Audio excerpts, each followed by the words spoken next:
On est en 1994, j'ai 28 ans, ça fait 7 ans que je travaille comme intervenant psychosocial. J'ai une vie personnelle très heureuse et une vie professionnelle très chargée. J'ai pris à ma charge beaucoup de dossiers, des dossiers importants. Et puis tout d'un coup, j'ai comme l'impression que je ne performe plus, que j'ai plus les moyens que j'avais. Je me remets beaucoup en question, je perds confiance. Je prends la décision d'aller voir mon médecin. Ma blonde m'encourageait à y aller parce qu'elle voyait que j'allais pas bien. Quand j'ai rencontré le médecin m'a parlé d'arrêter de travailler, m'a parlé d'épuisement professionnel. Au milieu des années 90, on entendait peu parler de ça.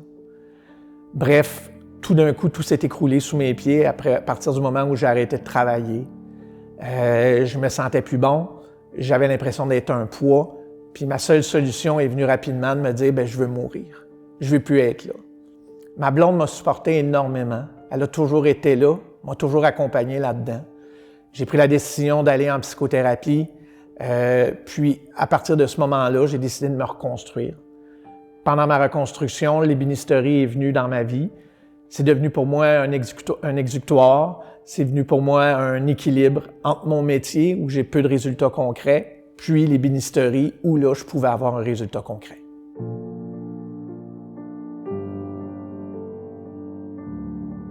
Messieurs, quand on est dans une période de crise, comment on fait pour réussir à aller parler à ses proches, aller faire part de notre mal-être aux gens qui nous entourent? Pour ma part, je pense que c'est les deux, hein? C'est et facile et difficile. Moi, la principale personne à qui j'en ai parlé, c'est ma blonde. En même temps, je pense qu'il y a une partie où j'avais pas besoin de parler parce elle observait finalement la descente, elle observait les comportements inquiétants. Donc, tous les éléments de crise qui peuvent se manifester, elle en a été témoin, là. Des crises de panique, des crises d'angoisse, tout ça. Donc, mais quand tu es dans une situation de crise, puis que tu vas pas bien, c'est sûr que tu te mets pas à parler à ton voisin que ça va pas bien, puis que tu penses mourir, que tu penses vouloir te suicider. Je pense que c'est vraiment à des personnes proches, puis qui vont être capables de recevoir puis de t'appuyer là-dedans. Parce que le mal qui nous envahit vient à un moment donné que tu n'es plus capable de vivre avec. Et plus tu le verbalises, plus tu es en mesure de recevoir de l'aide, par contre. C'est ça. C'est ça qui est important. Mais ça, là, je vais y revenir, je veux qu'on en parle, mais je veux aussi parler avec vous de comment vous en avez parlé avec votre famille, comment ça s'est passé? Moi, c'était plus caché. C'était une chose que je parlais pas parce que ma famille avait aussi brisé que moi, mes frères, toi, on avait vécu pas mal de choses similaires. Quand la dernière tentative, je l'ai faite, c'était ma conjointe qui était arrivée, elle était pas supposée d'arriver, mais elle est arrivée en fin de compte, puis ils m'ont trouvé que j'étais en train d'essayer de faire l'acte. Puis c'est elle, après, qu'elle a parlé à un de mes frères, mais moi, je voulais pas que ça se sache. Tu vois, je sais pas, ça a été... Ça a été plus secret pour toi. Oui, ça a été plus un suivi externe qui m'a aidé après. OK. Moi, quand j'ai laissé tomber la barrière, j'en parlais à tout le monde. Ce qui m'a renversé, c'est que dans des amis proches, puis certains dans la famille, qui avaient du vécu, puis que ça s'est mis à popper, tu sais. Ah, moi, c'est ma mère que j'ai aidé. Ah, moi, j'ai déjà vécu telle affaire, t'avais jamais parlé. Fait que je me suis rendu compte que tout le monde pouvait donner un coup de main, mais dans ses limites. Quand je suis rentré au travail, là, je l'ai dit à tout le monde. Puis là aussi, ça a popé. Ben oui, moi aussi, j'ai déjà ta. Puis dans vos proches, c'est qui votre personne la plus proche, mettons, ou qui vous a le plus aidé, et de quelle façon? Moi, ça a été ma mère qui m'a jamais jugé.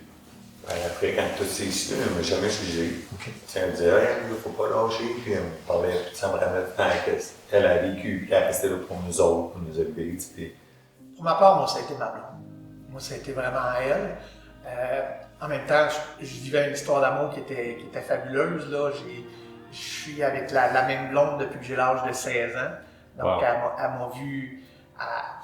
Elle m'a vu devenir un homme, finalement. Là. Puis, au moment, j'avais 28 ans, donc au moment où tout ça est arrivé, elle le dit toujours, elle a eu l'homme avant, ma période de crise et un homme après, parce que je suis devenu différent, mais positivement.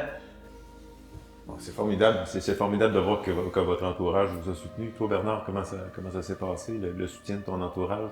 Je savais que tout le monde comprenait, mais c'est pas nécessairement sur des proches de la famille que moi je me suis appuyé, c'est sur des amis qui, eux, avaient passé à travers des affaires, puis qui étaient en forme à ce moment-là. Même mes chums me dit une fois, tout le monde les récupère. Je crois que cette phrase-là, en fond de moi, ça veut montrer qu'on a le droit d'être écorché, même si on est écorché, on a le droit de vivre, d'être heureux, de vivre autre chose que le malheur et la tristesse. En tout cas, moi, pour ma part, puis je vais dire une phrase que tout le monde a déjà entendue, mais elle est véritable, cette phrase-là, c'est que le suicide, là, c'est une solution qui est radicale sur un problème qui est temporaire. OK? Puis ça, pour moi, ça a pris tout son sens. Puis effectivement, si on s'arrête à regarder, c'est qu'effectivement, il y a toujours une solution. Il faut justement aller chercher de l'aide pour justement arriver à avoir les solutions que nous, dans la période de crise, on ne voit pas. Un gros merci pour vos échanges, pour votre ouverture. C'est super apprécié. Merci.